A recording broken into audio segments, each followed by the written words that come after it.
warahmatullahi wabarakatuh. Alhamdulillahi rabbil alamin. Nahmaduhu haqqa hamdih wa naskurullah haqqa syukrih. Wa na'udzu billahi min sururi anfusina wa min sayyiati a'malina.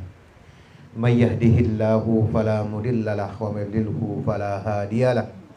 Asyhadu an la ilaha illallah wahdahu la syarikalah. Wa asyhadu anna Muhammadan abduhu wa rasuluh la nabiyya wa la rasula ba'dah. Allahumma salli ala Muhammad wa ala ali Muhammad kama sallaita ala Ibrahim wa ala ali Ibrahim innaka Hamidum Majid. Qala Allah Ta'ala fi kitabihil karim. Ba'da a'udzu billahi minasyaitonir rajim. Bismillahirrahmanirrahim. Ya ayyuhalladzina amanu taqullaha haqqa tuqatih wa la tamutunna illa wa antum muslimun. Amma ba'd. Alhamdulillah, di sore hari ini Allah masih mempertemukan kita dalam kondisi baik-baik saja insyaallah.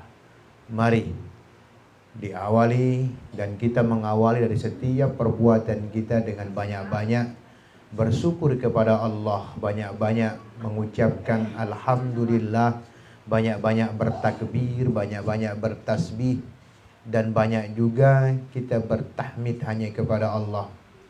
Karena dengan itu Allah berkenan meridhoi segala hal yang kita lakukan di dunia dan kita membutuhkan keridhaan Allah Subhanahu wa Ta'ala.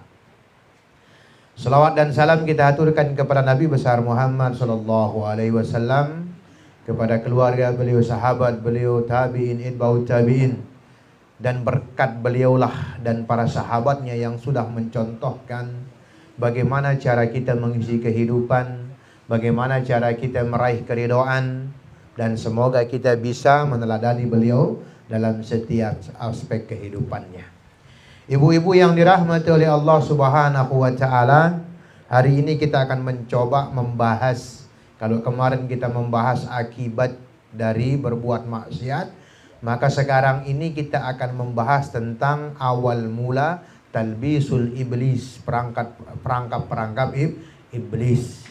Karena kita ketahui bahwa yang bisa menjerumuskan kita dari ketaatan kepada Allah adalah iblis dengan segala bentuk rayuan, dalam segala bentuk perangkap-perangkapnya, sehingga kita sebagai hamba Allah yang beriman terkadang tidak mengerti bahwa kita terjebak dalam jebakan-jebakan setan atau iblis itu sendiri. Mengawali itu kita sangat paham dan sudah sering mendengar bahwa iblis bersumpah untuk menyesatkan seluruh anak Adam, seluruh manusia dari jalan lurus. Iblis bersumpah leepinta bahwa dia akan menyesatkan seleputa, menyesatkan seluruh manusia dari jalan Allah Subhanahu wa Ta'ala melalui, Allah memberitahukan kita melalui firman-Nya dalam Quran surat Al-A'raf, surat yang ke-7 mulai ayat ke-16 sampai ke-17. Allah berfirman, a'udzubillahi minasyaitonirrajim. Qala fa bima aghwaytani la aqudanna lahum siratakal mustaqim thumma la atiyannahum min baini aydihim wa min khalfihim wa an aymanihim wa an sama'ilihim wa la tajidu aksaruhum syakirin. Iblis berkata, wahai Tuhanku, karena engkau telah mengusirku dari surga, pasti aku akan menjauhkan manusia dari agamamu yang benar. Ya. Jadi iblis bersumpah kepada Allah, ya Allah, karena engkau telah mengeluarkan aku, wahsubulang daiku lekan surga, maka pasti aku akan menjauhkan manusia ini dari agamamu yang benar. Itu sumpahnya iblis. Ya. Ndara tujuan lain lekan iblis selain mengeluarkan manusia dari kebenaran. Tidak ada tujuan iblis selain menjauhkan manusia dari agama Allah Subhanahu wa Ta'ala. Kemudian dalam ayat yang ke-17-nya, aku pasti akan menggoda manusia, kata iblis, dari depan, belakang, kanan dan kiri mereka. sehingga engkau akan melihat sebagian besar manusia tidak taat kepadamu. Ini kata iblis, ya kan?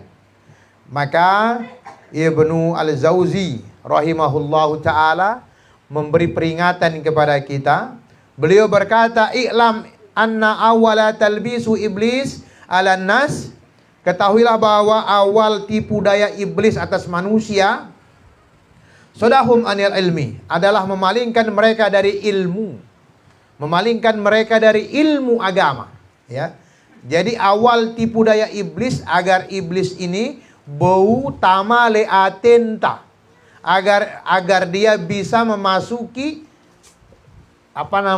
dada-dada orang beriman. Itu yang pertama dia lakukan adalah memalingkan manusia dari ilmu agama. Li'annal ilmu nurun, karena ilmu agama itu adalah cahaya. Fa idza atfa'a masabihim habitahum fiz zilam kaifa syaa. Jika iblis dapat memadamkan cahaya mereka, ilmu agama maksudnya, maka iblis akan menjerumuskan mereka dalam kegelapan sebagaimana yang dia kehendaki. Ya.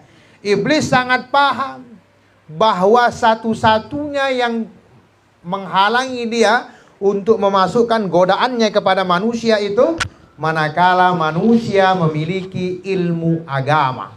Ya kan? Jadi pihak ini terjauh lekan agama, pihak ini termalas belajar ilmu agama, pihak ini terjauh dari agama. Karena apa? Hanya dengan itulah iblis bisa masuk ke dalam hati manusia. Yang pun menta kerasukan tama jin le awakta, maka ayat Al-Quran bisa mengusir jin tersebut dari tubuh-tubuh kita, bahkan bisa membakar mereka karena bacaan ayat Al-Quran, ya kan? Itu talbisul iblis, itu perangkap-perangkap iblis, ya. Jadi enggak nang kuna lawan ita jauhang na ita dari menuntut ilmu agama. Dijauhkan kita dari belajar ilmu agama, dijauhkan diri kita dari belajar Al-Quran.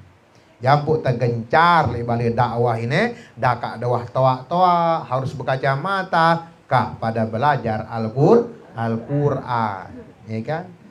Ya, sini iman berdua Quran beli, Quran lansia itu, sini iman berdua, angkat tangannya, angkat tangan tinggi-tinggi, angkat tangan tinggi-tinggi.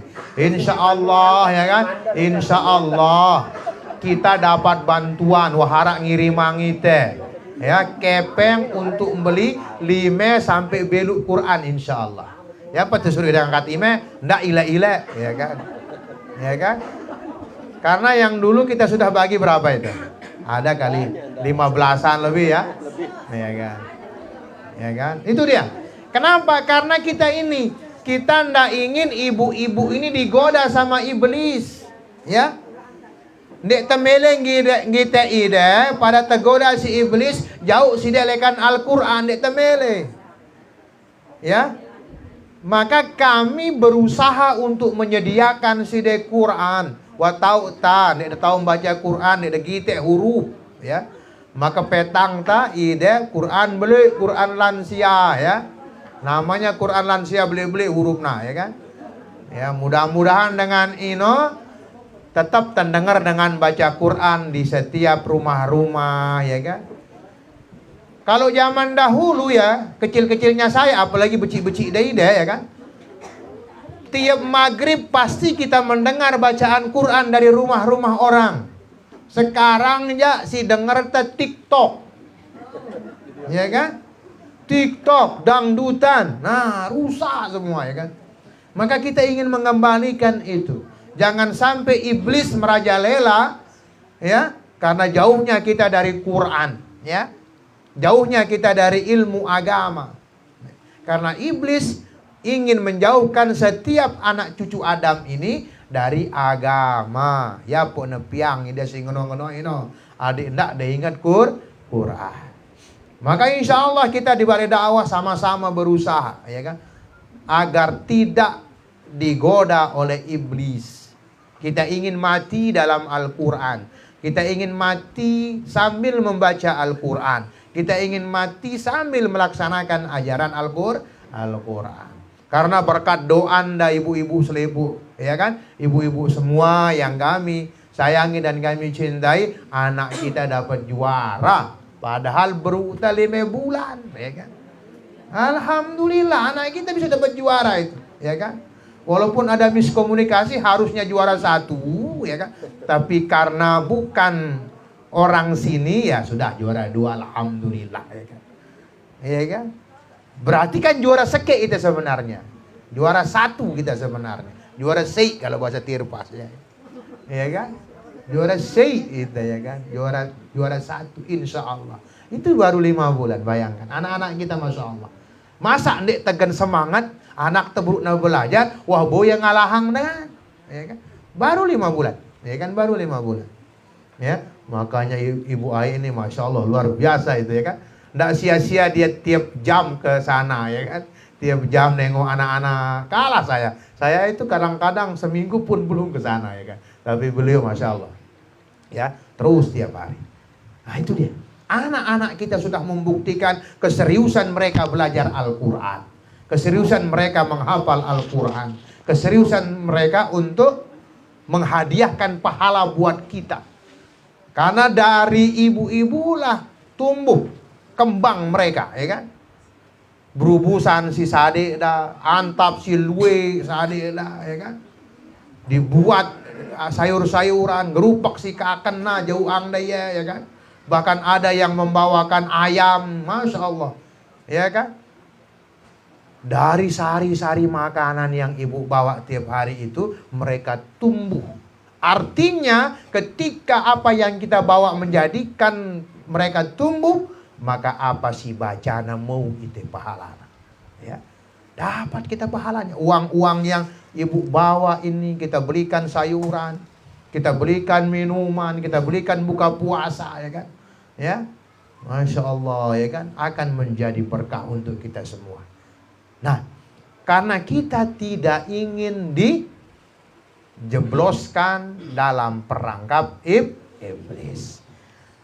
Nah baik, mari kita akan urai. Saya akan coba urai apa maksudnya aku pasti akan menggoda engkau, kata iblis ini, dari depan, belakang, kanan, dan kiri, sehingga engkau akan melihat sebagian besar manusia tidak taat kepadamu. Kita akan mencoba menjelaskan dari sisi tafsir Ibnu Katsir rahimahullah. Yang pertama maksud dari muka, ya kan, ya. Ibu Haja Suim yang terlambat itu Al-A'raf ya, surat yang ke-7 ayat mulai ayat 16 sampai 17 ya kan. Yang kita bahas itu ya, mulai dari ayat 16 sampai 17 ya. Maksudnya menggoda dari muka adalah iblis akan membuat manusia ragu akan permasalahan akhirat, ya kan. Pihak ini terregu ya, masa tiara siksa kubur, ya kan. Ndara siksa kubur, ndara jelo pembalasan. Ya, kasemile-mile wahli dunia, wah sekano hidup tahu wahli dunia selesai. Tidak ada kehidupan setelah kehidupan dunia. Itu maksudnya dari muka. Ya, manusia dibuat buta sehingga sampai pada satu titik manusia tidak lagi percaya akan adanya hari kiamat. Itu titik terakhir iblis ya. Maksudnya menggoda manusia dari muka itu adalah dibutakan kita, percaya bahwa nanti ada hari pembalasan. Ya, makanya orang kafir, orang di luar Islam itu semangat sekali hidupnya di dunia, ya. Semangat apa pemelena, maksiat jalan, minum-minuman keras oke, melakukan perbuatan-perbuatan jahat biasa saja. Kenapa? Karena mereka sudah ditipu oleh iblis bahwa tidak ada hari pembalasan, ya. Tidak ada hari pembalasan, ya pun semilih-milih. Nah, kita sebagai orang yang beriman harus percaya bahwa ada hari pembalasan. Ya.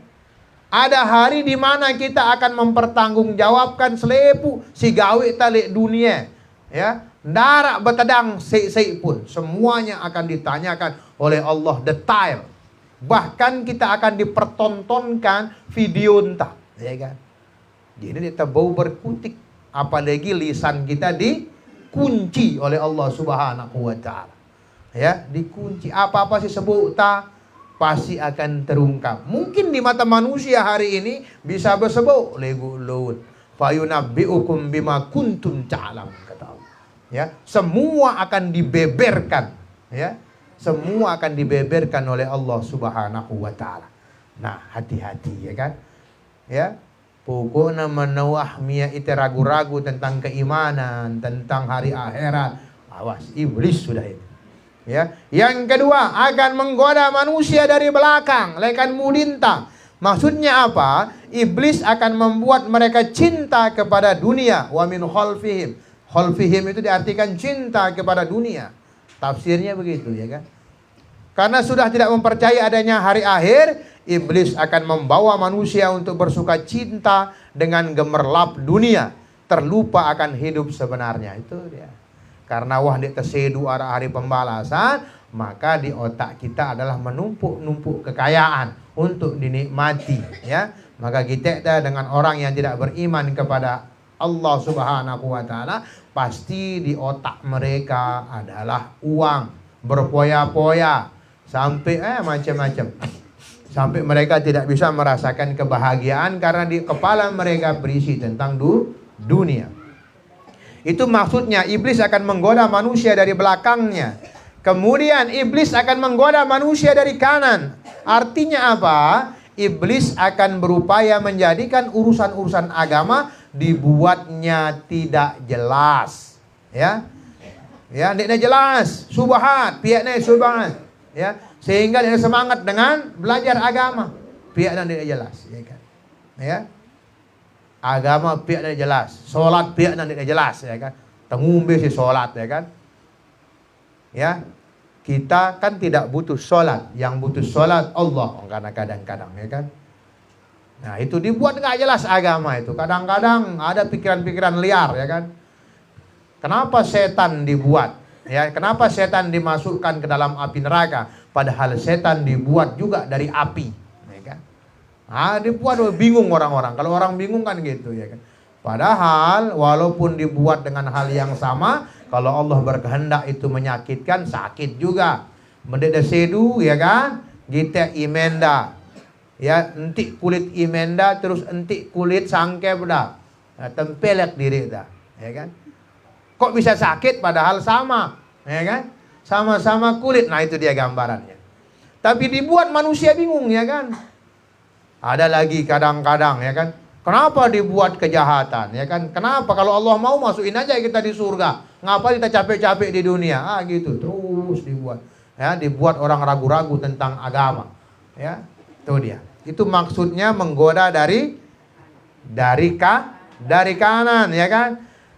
Iblis akan masuk dengan hal-hal yang membuat keraguan-raguan, tuduhan-tuduhan, ya, tuduhan-tuduhan bid'ah, tuduhan-tuduhan subhat, itu masuk hati-hati, ya kan? Sehingga tidak jelas, ya kan? Tidak jelas. Apakah ini sesuai dengan agama apa tidak, begitu terus, ya kan? Tahayul, ya kan? Tahayul khurafat, misalnya tahayulnya menteliwatin jembatan puniang klakson, nah kan? Menurut kadang-kadang menteliwat pohon yang si beli apa namanya nyalakan lampu mobil, nah itu banyak sekali tahayul gitu. Pada si mentah betian cerinek tebetian dia kanggo molong bulu, gitu dia. Ya, saya ini sampai motong bulu karena ada yang ngomong begitu di kampus. Ini Pak Ustadz rambutnya panjang, jangan-jangan karena istrinya hamil katanya. Akhirnya saya potong aja, ya kan. Daripada saya jawab macam-macam, ya saya potong, akhirnya dilihat. Bukan karena itu. Sebenarnya saya pengen panjang aja karena tidak pernah panjang. Cuma ada hal yang meragukan kayak gitu muncul, daripada kita dituduh macam-macam, potong aja, ya kan. Ya gitu dia. Hurufat dan segala macamnya. Sama dengan kalau hamil tidak boleh tusuk apa istilahnya besi. Macam-macam. Mentah hayat neteri apa namanya rambut kita kumpulang ya, dek kanggo bolang nah, macam segalanya itu. Ya, dek kanggo besisir, dek kanggo besampo, dek kanggo macam-macam, ya kan. Bahkan ada yang punya pendapat tidak boleh mandi gitu kan. Nah, ada juga seperti itu. Ya kan. Ada ya. Makanya dibuat bingung semuanya, ya kan. Nanti orang yang hamil macam-macam, ya kan. Segala macam. Kalau malam hari tidak boleh beli besi, ya kan. Ya. Makanya saya waktu di Jawa itu banyak saya kaget ketika cari-cari paku gitu kan, kalau udah maghrib nggak mau dia jual tuh paku ya kan, karena tahayul tadi ya kan, hurufat ya kan, nggak neginggu anak ta tulu apa namanya kembang le tengah rureng, nah macam makan baki misalnya kan.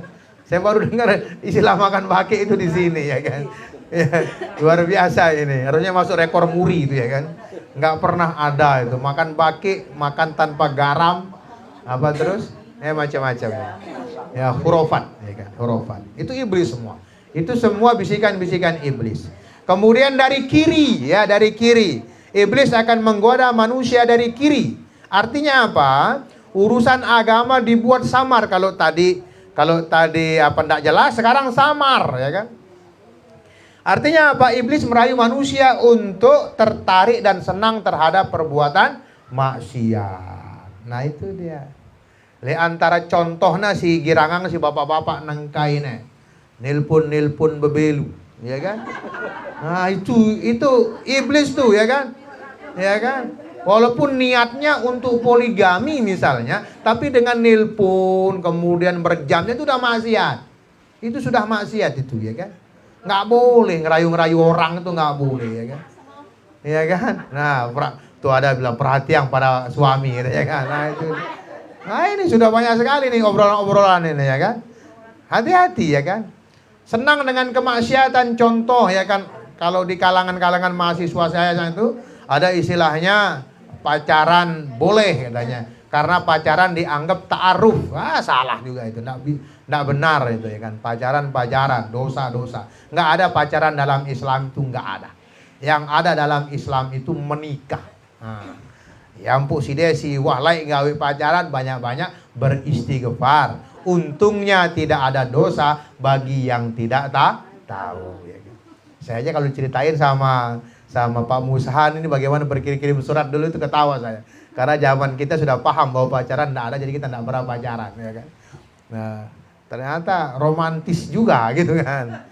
Dan ternyata itu dari iblis ya, itu dari iblis. Nggak boleh. Nah itu dia maksudnya ya kan. Maksudnya menggoda dari depan, belakang, dari kanan, dari kiri ya kan. Mudah-mudahan ingat ini. Kemudian selanjutnya waspadai pintu masuk setan ya kan. Kita harus mewaspadai mbele karena tama setan baki iblis itu tutupangnya lawak ya kan. Ndak beangnya tama mbele karena yang pertama pintu subhat dan pintu syahwat ya. Subhat itu artinya suatu yang meragukan dan samar-samar. Jadi dia sampai dah tenggelam dalam keraguan. Contoh sholat ya kan, menderegu-regu, ngentut apa ndek, bait sindak meragukan, ya kan? Ini wah rakaat ketelu apa keempat, bait sindak meragukan, ya kan? Karena meragukan itulah pintu-pintu setan akan masuk, ya kan? Menteregu-regu. Sedangkan syahwat adalah dorongan hawa nafsu, ya kan? Hawa nafsu itu syahwat, ya kan? Ya tadi, ya. Awalnya like-likean status Facebook, ya kan? Lama-lama masuk ke messenger pesan, ya kan? Lama-lama janjian, lama-lama teleponan, nah itu dia, ya kan? Jadi tidak ada pertemanan abadi antara laki dan perempuan yang bukan mahramnya. Pasti arak salah demen, ya kan? Hati-hati, ya kan? Ya, maka dari sinilah setan akan semakin kuat menggoda dari syahwat dan subhat tadi. Kemudian setan mengembuskan bisikan dan rayuannya. Setan akan terus membujuk sehingga seakan-akan membuat hati menjadi tenang untuk melakukan hal tersebut, ya kan? Suwe-suwe parap ketahuan sama istri, ya kan? Nelpon bebelu, ya kan? Lama-lama kebiasaan jadi tenang dia melakukan di mana-mana. Hati-hati, ya kan? Pada sisi dia demen berjurak bareng dengan mama si lain, ya kan? Hati-hati, ya kan? Itu syahwat. Yang kedua, ya kan, pintu al-hirs wal hasad. Artinya pintu ketamakan dan pintu kedengkian, ya kan? Al-hirsun itu ketamakan. Ya. Di antara menurut Al-Ghazali, di antara pintu-pintu setan yang sangat besar adalah al-hirsun atau ketamakan dan kedengkian, ya. Rasa tamak dan sifat dengki ini menjadi salah satu pintu yang menyebabkan setan bisa masuk ke dalam pikiran dan jiwa manusia. Kemudian setan menguasainya. Ketika setan sudah mampu menguasai jiwa, maka pertanda akan membawa pada kebinasaan. Nah, jadi jangan tamak, ya kan? Makanya kenapa kita membuat program berbagi di sini itu agar menghilangkan sikap tamak. Mentah tamak, temele berbagi, ya kan? Melinte kita doang mau, ya kan? Itu dia. Nah, kita hilangkan, kita buang, ya kan? Ya, kita buang semua, apalagi dengan sedekah subuh ini, ya kan? Sedekah subuh ini, masya Allah ibu-ibu, ya. Setiap dan namang rupiah-rupiah itu ndak lupa berdoa, ya kan? Ya Allah, saya mohon dengan 2.000 rupiah yang saya masukkan ke dalam celengan saya, membuat saya bisa umroh, ya kan? Membuat saya bisa haji. Pokok selepu keinginan anda, no? Bilang dan nemang kepeng, ya kan? Sebut keinginan anda, ya kan? Karena pernah kejadian nih, kisah nyata di Yogyakarta, ya kan? Ada seorang pemulung, ibu-ibu, ya kan? Ceritanya dia cerita setelah dia bisa naik haji. Ya, ceritanya setiap dia dapat mulung 5.000, dia masukkan ke dalam kotak infak itu. Ya Allah, dengan 5.000 ini saya ingin bisa sampai ke Mekah. Jemaah ampun, dengan 5.000 ini, jangan 5.000 ini, sampai suatu ketika Allah dengarkan doanya, ada orang yang batal naik haji karena orang tuanya sakit. Ya, maka digantikan oleh beliau. Ada saja cara Allah itu ada saja, ya kan? Ya. Maka setiap ndak kita ada 2 nya, tapi setiap 1.000 rupiah, 2.000 rupiah, ya, sambil memasukkan dalam jiwa, tutup mata biar lebih khusyuk, ya kan? Bismillah ya Allah, ya kan? Bismillahirrahmanirrahim ya Allah. Bismillahirrahmanirrahim ya Allah. Dengan 2.000 ini saya yakin dengan pertolonganmu saya bisa umroh, ya. Saya bisa punya bangkat. Nah, bisa juga seperti itu. Jadi jangan lupa, jangan remehkan. Apalagi di subuh hari, ya, ada 2 malaikat yang turun. Satu mendoakan, mengabulkan apa saja yang diminta oleh manusia. Yang kedua mengumpat orang yang tidak mau berinfak di setiap subuh, ya kan? Nah itu, ya. Maka ibu-ibu bersyukur, wah ngenti celengan, ya kan? Nah, sindiman ngenti celengan, ya cepat-cepat lapor, ya kan? Jadi ini kita menolong diri kita sendiri. Bahkan ada hadis yang mengatakan, belilah sakitmu dengan sedekah. Ya, mentah sakit sedekah, sakit sedekah, sakit sedekah, begitu terus, ya. Kemudian yang ketiga, ya, pintu setan yang ketiga adalah memandang kecil dan meremehkan dosa-dosa kecil. Ah, masih beci, ya kan? Masih dosa beci, gitu ya. Dosa-dosa kecil dampaknya sangat berbahaya bagi manusia. Seseorang yang menganggap kecil suatu perbuatan dosa, maka dengan demikian setan akan selalu menjadikan orang tersebut meremeh-remehkan dosa-dosanya karena dianggap kecil, ya. Padahal mentah naik Honda, naik motor, si Mia itu teri apa? Pasir-pasir yang kecil itu, ya kan? Ya.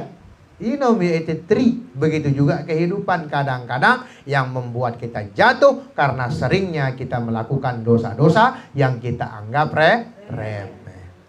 Rasulullah SAW pernah mengingatkan umatnya tentang dosa-dosa kecil dengan sabdanya, Iyyakum wa muhaqqaratiz dzunub, inna muhaqqaratiz dzunub mata yukhad biha sahibuha tuhlikhu. Jauhilah dosa-dosa dan sesuatu yang dianggap dosa kecil. Karena dosa-dosa kecil itu ketika dilakukan seseorang, maka nanti kelamaan ia akan membinasakan. Hadis riwayat Ahmad. Ibu-ibu yang dirahmati oleh Allah, jadi itu pembahasan kita sore hari ini insyaallah. Bahwa ternyata iblis itu punya strategi, ya kan? Ya, punya strategi untuk menggodai teh.